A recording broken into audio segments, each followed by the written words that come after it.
Ian, Ford Falcon XD, V8 Group C touring car. Tell me why you love this thing so much. This is a car that we see regularly in heritage touring cars. It's a bit of a favourite of the crowd. Yes, well, it's got no sponsorship and it's a white and blue Ford, so the Ford guys love it. Why do I like this car? Well, I didn't initially. Bought a Mustang off Jim Richards, and I thought that was the end of it. Then he said to me, there's a Group C Falcon for sale in Unique Cars or somewhere. And I said, yeah, so what? I don't need another one. He said, Ian, they're not making any more. You need to buy it. So Fraser and I went out there, and he goes, Dad, this car's super cool. You got to buy it. And I thought, it's a turnkey race car. Well, guess what? There's no such thing.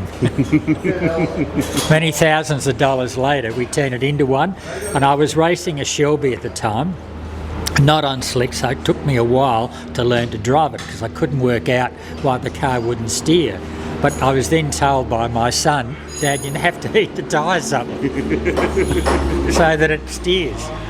So after a few years, I got the hang of it. Now I actually quite like the whole Group C era because I sort of grew up watching the Hang 10 400 and they had a race at Sandown for C&A, which was an enduro race, which they don't have anymore. And I said, oh, that's fantastic. That's why I bought the car to run in that. But we've run that.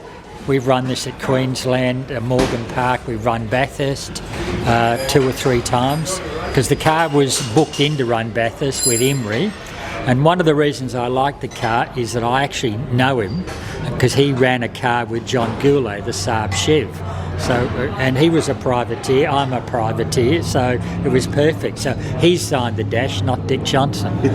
So it's almost these cars, isn't it? They're the famous ones that are out there, but the not so famous ones, the stories are generally more interesting. The stories are more interesting. According to Mike, I think somebody had a taxi at a wrecking yard, which might have been Paul Stoddart's wrecking yard. The 6-cylinder taxi badly crashed, and he bought that car, and then with almost no money, speaking to Keogh, he got the bits, but luckily he ran 83, 84, so it's got the last of the bits.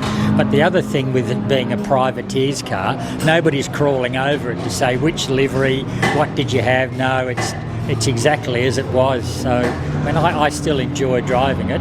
It's different to the Shelby because it weighs a heap. And I remember talking to Bob Morris, how come Dick Johnson was so fast? He said he was 250 kilos lighter. I said, yeah, I know the feeling.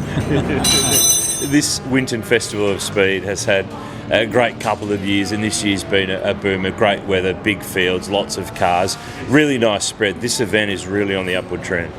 Yes, it is. We were about 280 entries last year, but we've introduced new categories like Tribute C&A, 944s.